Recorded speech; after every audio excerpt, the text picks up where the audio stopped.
This is Greg Pass with the Americans in Wartime Experience. Today's date is October the 2nd, 2021. I am in Virginia Beach, Virginia at the Warbirds Over the Beach Air Show. Make sure I got that right. I had the privilege to be with Zach Smyers, who we just met, and he's working at the Naval Museum, and has agreed to come in and have a conversation with us. So, Zach, thanks for coming in. You're quite welcome. Thanks for coming over. Absolutely. So, give me your full name. Full name is Zachary. Middle name is Shaw. Last name is Smyers. I go by Zach. And where were you born, Zach? Yankton, South Dakota. Gotcha. Yeah. So, how did you enter into military service?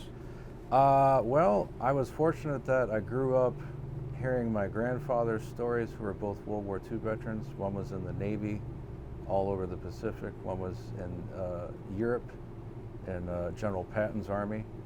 So at a young age, I would start hearing their stories, and then the older I got, the better the stories got. And I really liked the idea of service to the country. I thought that was important. And I kind of gravitated towards the Navy because I liked hearing about going all to the different places, seeing all the different sites, that sort of thing. So that planted the seed for sure at a young age. At probably 9 or 10. That sounds about right. Yeah. So how old were you when you enlisted? I was actually an older guy. I turned 26 in basic training at Great Lakes. Oh, you're the old man. I was the old man. I actually they had a bunch of us that were in our mid-20s, kind of all in the same area in the compartment, and that worked out. And they tended to focus their rage and frustration on the younger guys that hadn't really been around so much. So yeah. What was your specialty? I was a sonar technician. Yeah. And what exactly? I'm an Army guy, so I know what Okay. sonar is in general, but tell us what a sonar technician does. So I was on guided missile destroyers. So we're surface sonar technicians. We're basically looking for hostile submarines while protecting the carrier battle group as our primary function. And I had a unique MOS from your world. I was a fire control specialist. I was the guy that shot the torpedoes because destroyers carry torpedo tubes. So I was trained to operate that weapons console as well as maintain it. So I was kind of a dual hat sailor because I was an operator and a maintainer. I also had a background in acoustic analysis, being able to decipher what we see visually along with what we hear. Again, while we're out sailing, providing protection for the high value target, which would be the aircraft carrier most of the time. So, your basic training, where did you go through that at? Great Lakes, Illinois. Right, and then your AIT, your advanced training for the sonar and all that, where was that at? That was all in San Diego, California at Fleet ASW Training Center. And how long was that? Oh, well, I was there a few times. Initial A school training arrived in June of 1998. What does A school mean? Kind of like your primary school where you get all the basics that are related to your job. Okay. I would say a downgraded version of like AIT or what the Marines call School of Infantry. Yep. So that was from June to August. And then I had additional schoolings that focused on analysis, acoustic analysis. And then I actually went to a joint command in 1999. I was stationed in England, and I worked with the Royal Air Force, the Royal Navy, and then a lot of our physical security was handled by the Royal Marines. So I met all sorts of fellows and ladies from all those branches, as well as sailors within the sonar community, which it's not huge, but it's got a lot of different layers to it, because there's the surface side, the aviation side, and then the submarine side. And as a junior sailor, because at the time I was only an E3, I was working with all these different gentlemen that had a lot more experience than I did in the Navy. So I took it as a great moment to learn from them. So I asked a lot of questions because we worked together. We had 4 days on, 4 days off, and we stood 12-hour watches. So you can really get to know somebody during a 12-hour watch. Mm-hmm. When I transferred from there in June of 2001 back to San Diego for a longer series of schools that prepared me for the fleet, because all these schools were in relation to the fire control system that I mentioned, how to maintain it and then how to operate it. Mm-hmm. Yeah. So what year did you enlist? 1997 actually, but I was on delayed entry for a while. I didn't actually get to Great Lakes until January of 1998. Okay. Right after a big snowstorm. So. And your ETS, what year did you complete your active duty tour? I finished up in September of 2008. 2008. Okay. Yeah. It's 10 Yeah. years. Yeah. All right. So 9/11. Where were you when you heard about the attack? Excellent question. I get asked this a lot. I was in San Diego, going through a class called Digital Electronics Training, where you learn about how to basically keep your gear working. It's the fun of doing the air shows. And so we're on the West Coast. There's a 3-hour time difference, and even though we're on the West Coast, we still started school by like 0700, and we were there early to always field day. So I was field daying the classroom, and we had the old-fashioned TVs mounted up in the corner that could play training tapes, the old VHS tapes. And this guy in my class, who happened to be from New Jersey, came busting in the classroom and said, they just attacked New York. And I said, who? He said, let's turn on the TV. So I did. It happened to be on one of the local news channels right as the second aircraft went into the towers. So it took some moments to process that. A lot of my classmates in this particular school were from the East Coast, so there was a great bit of concern as far as what was going on, were their families okay, that sort of thing. And our instructor tried to resume with the day as if it was normal, but that didn't work out so much. And eventually the commanding officer, who was an 06, came across the PA system for the schoolhouse and said, we're done here. No more training. Stand by. We're rolling to threat condition Delta, which hadn't happened since the Cuban Missile Crisis. What does that mean? The highest threat level possible for all the military. So no more school for that day. And then those of us that were classified as having fleet experience, we'd been in the Navy for a little while, and we'd been to a command, had some knowledge. We were kind of told to stand by to possibly get assigned to any ship that needed personnel. So this was before cell phones were as good as they are now. So I was a roommate with 3 other guys. We had a landline. Anytime the landline went off, your turn. And it was usually our parents in different states calling to check in to see if we were okay, not the fleet saying, you need to go to this ship and have a nice time. So Yeah. definitely a little stressful. And then we rolled into an accelerated security capacity at the base. I was standing a lot of security watches, just walking around with another senior petty officer, making sure everything was okay. And did that a lot. Yeah, so that's my 9/11 story. So I assume there was some thoughts relatively soon after you got the news that you would somehow get involved with the war effort. I mean, Yes. Yes. how did that make you feel? Well, I definitely was interested in going after who came and got us, absolutely.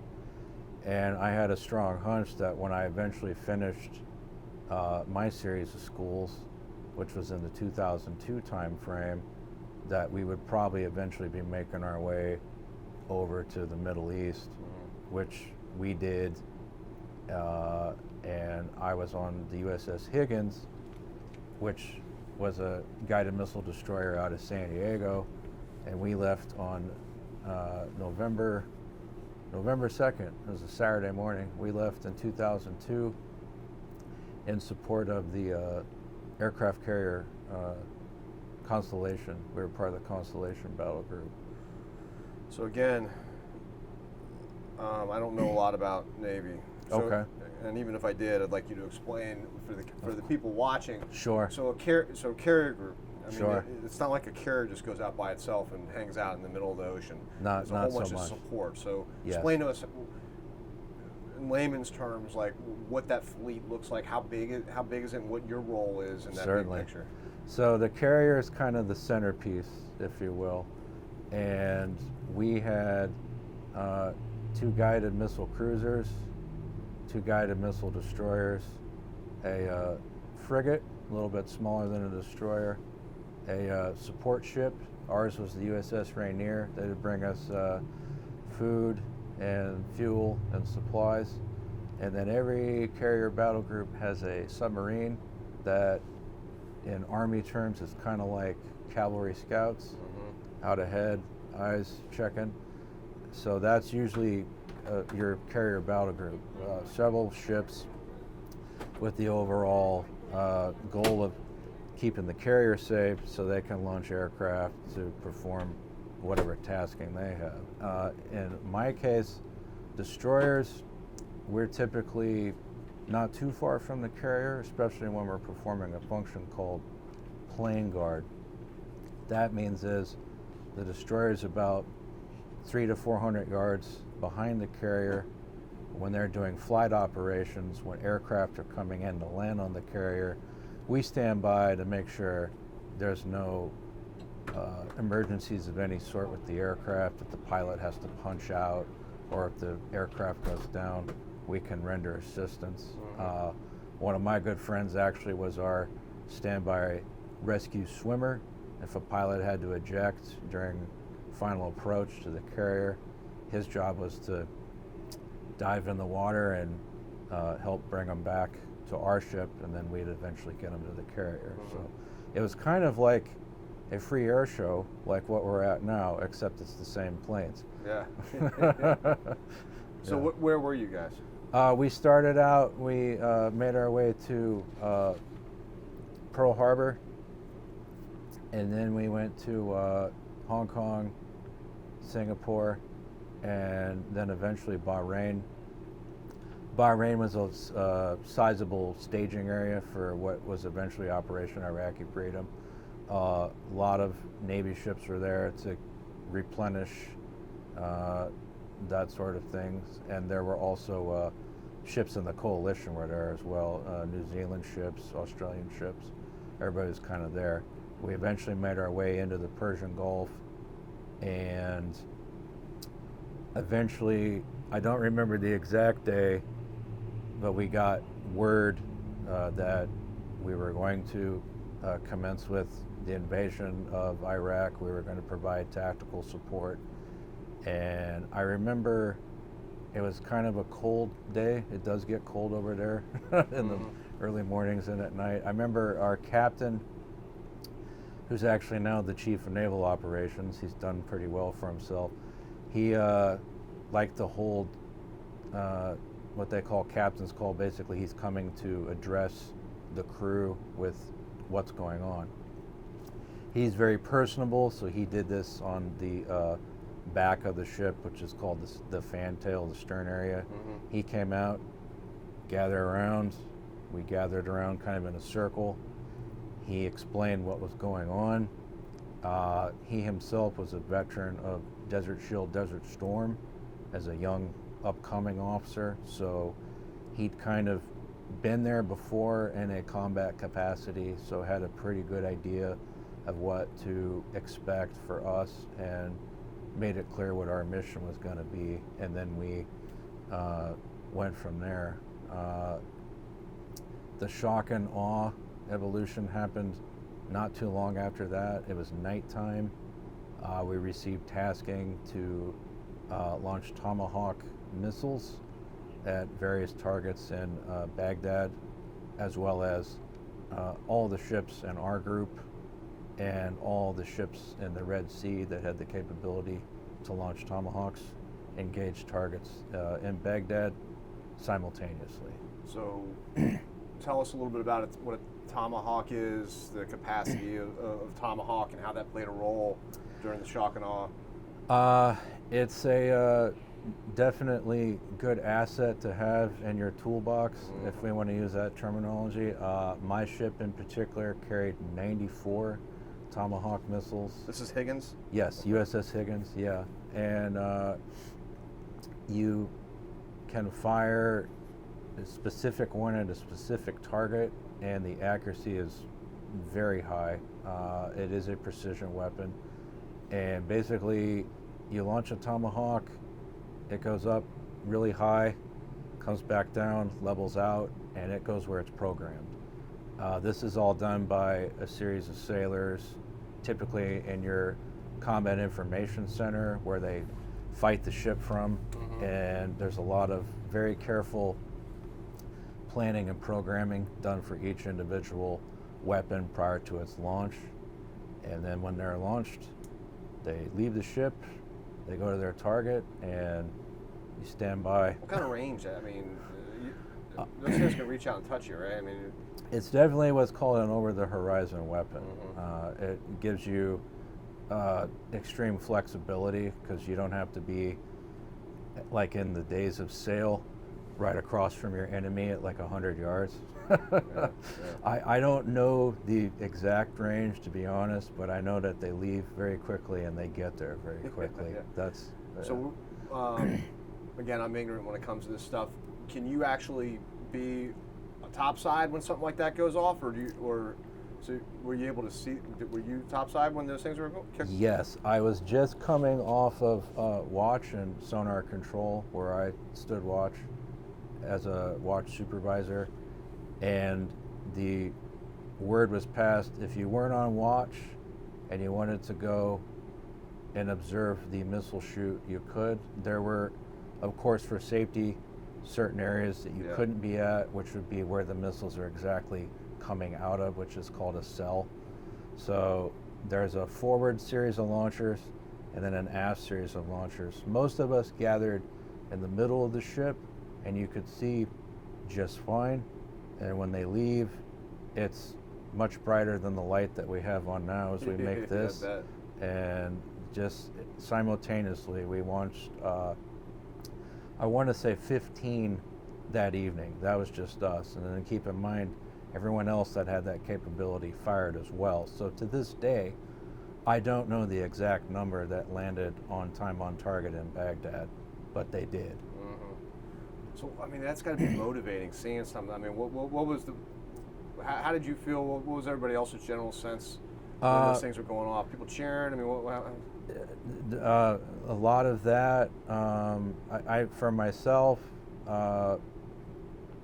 it was a realization that, all the schools and training I went to have now paid off because, now we're doing something for our country. This is legitimate, combat. This isn't pretend. It's not a training scenario. This is it. You're out at sea.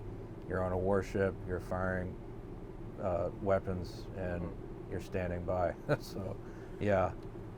Before we go any further, let's talk a little bit more about the Higgins. Sure. So tell me a little bit about the ship, vessel. Is that Sure. right? Vessel? Does that sound right? Oh, yeah, it sounds yeah. cool. Vessel. Yeah, sure, Let's sure. go with that. So the vessel, Okay. how big is this thing? What's the kind of crew? How many guys are on this? Sure.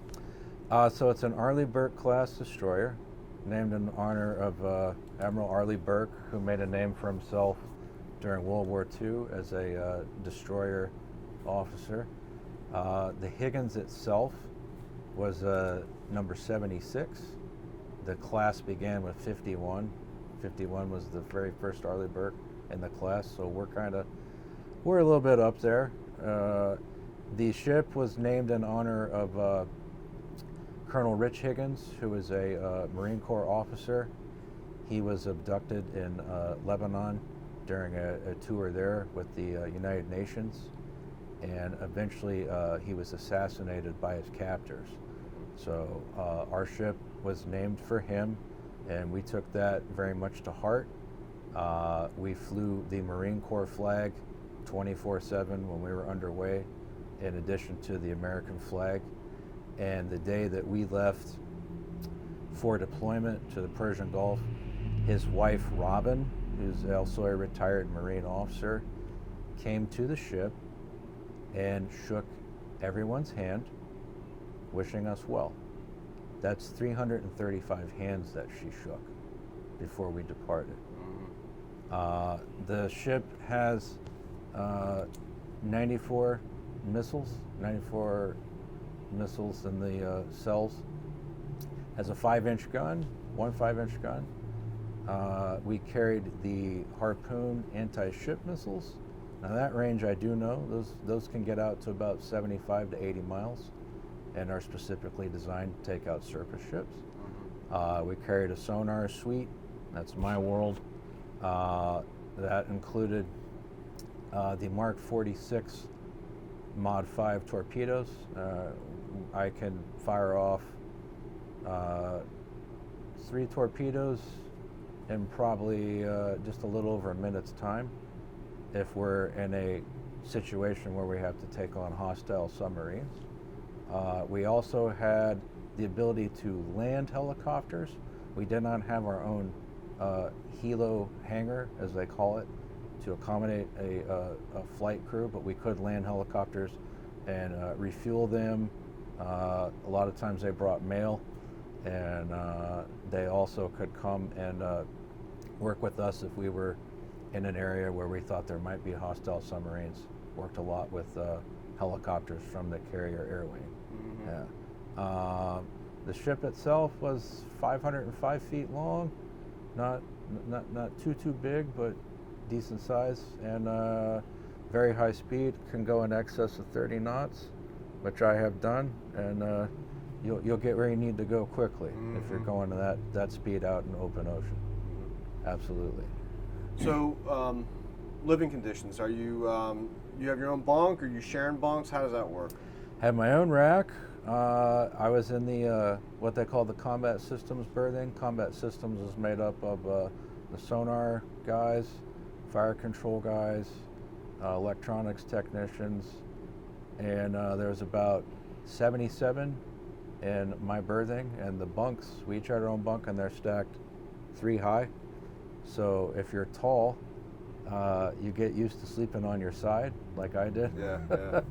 And then the rack itself is on a hinge. You can lift it up, and inside are various compartments for your personal gear and, shave stuff and things like that. And then you had a single stand-up locker, usually over to the side for like a jacket or bigger things that you couldn't cram in there.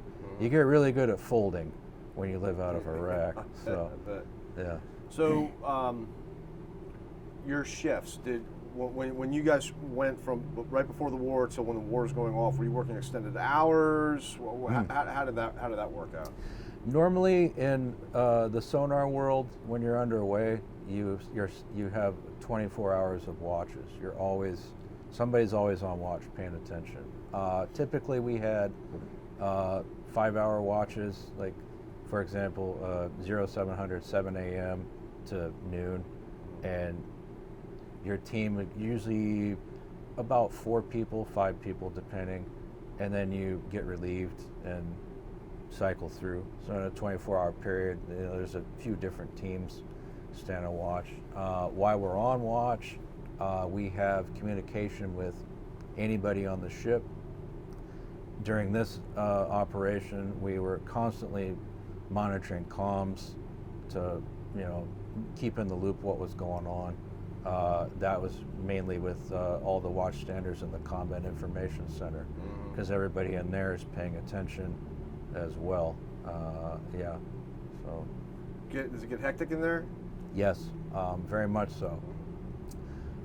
Typically, the lead officer is the tactical action officer. They run everyone in there. You've got an officer monitoring the surface communications. It was just called surface warfare. There's the guys that fire the 5-inch gun.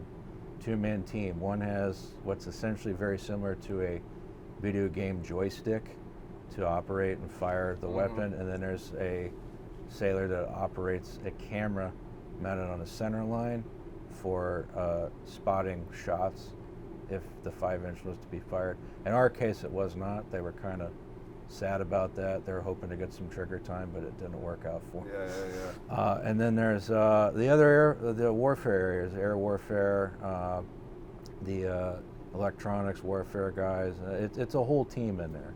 And when there's lots going on in a theater of operation like where we were at off of Iraq, yeah, it can get hectic. Lots of folks talking, lots of people passing messages and things. And in my case, I was a watch supervisor. I always wanted to make sure I was on top of what was going on and could provide a detailed turnover to the team that came to relieve me. Yeah. So those Tomahawks, was that the last time that those were used during the war? Just that, or was this going on for several weeks? We actually did additional shoots besides the big one, which is now known as shock and awe. We were one of the ready shooters. We would basically be out, and then if they needed a target engaged and we got tasked, we would carry out the tasking. The Tomahawk team would select weapons and program them, and then we would shoot. Sometimes we shot at night, sometimes we shot late in the afternoon. It all depended on the situation.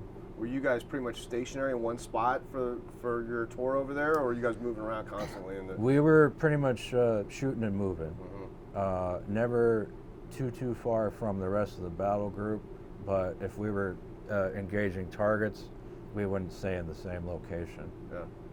So help me here with my timeline. Sure. So what was the date on or about that the war started, kicked off? I want to say it was 2003, late March time frame. Yeah. And how long were you over there for? That is an excellent question that I'm still trying to piece together today. Yeah, and again, it's not huge, like approximately several weeks, several months, a full year. What? Several weeks is the best answer.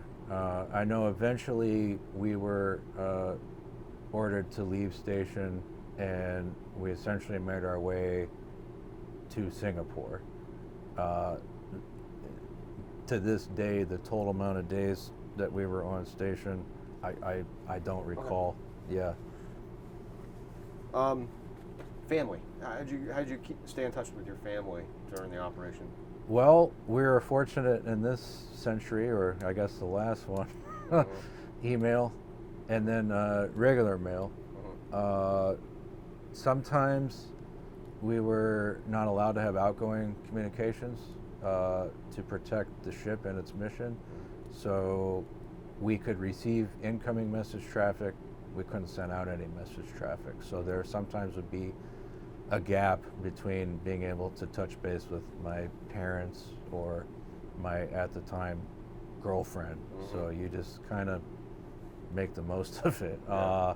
I'll say this, despite technology and email and all that, regular old-fashioned mail is still pretty awesome when you get it out in the middle of the ocean. Yeah. Care packages were fantastic. Anytime someone in the sonar division got a care package, everybody was happy.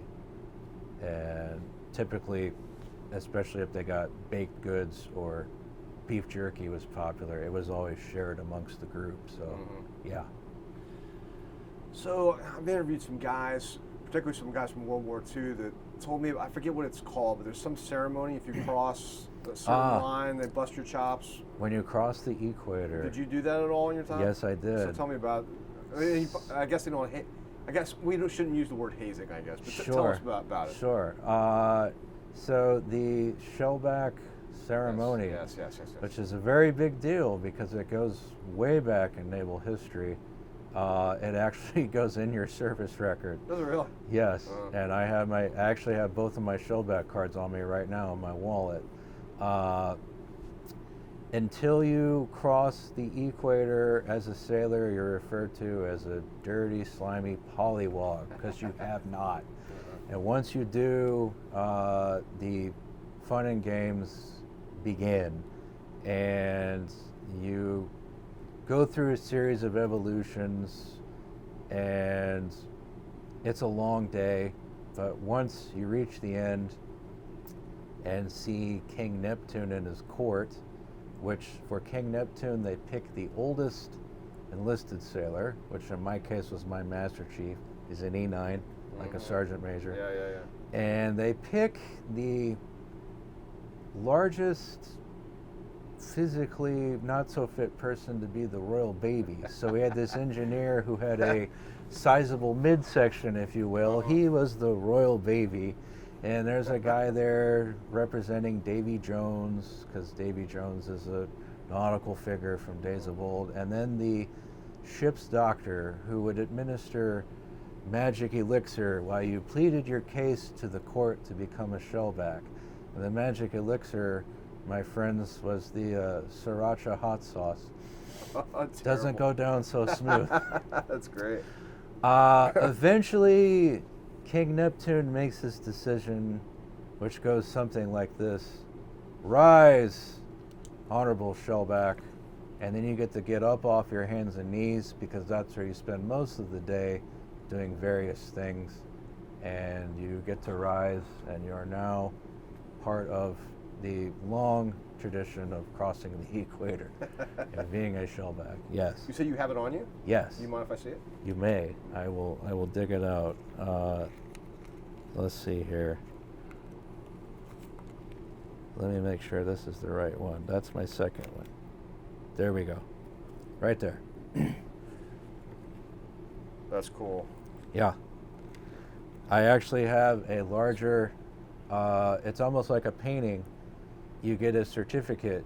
It's like a 11 by 14, and my wife had it framed. It's in my library. Mm-hmm. So yeah. That's cool. Yeah, I've heard some hilarious stories from some of the guys. Some of them sound like they really get out of hand. Yes. Especially back in the 40s. Yes, that's when my grandfather went through it, and some of the things he described, I guarantee they don't even attempt in this current day and age. Not today's fragile day. No, it wouldn't go over no. well. So when did you get back to the United States? We got back in May of 2003. Yes. Okay. Yes. And were you married at the time? I was not. Okay. I was not. I had a girlfriend, so I was not married. And describe your homecoming. Oh gosh. Well, it was obviously emotional for everybody, but it was different for us. And what I mean by that is, our ship was part of this new experiment, if you will, that the Navy was trying, called Sea Swap. What that meant was... Sea Swap? Sea Swap, yeah. They meant to keep the same ship on station. They would just swap out the crew. So, instead of sailing from Singapore to San Diego, we came back in a plane. And it was a chartered plane with folks that I'm sure at one time were not the brightest stars at insert name of airline here. And it was a long flight, especially for the smokers. Yeah.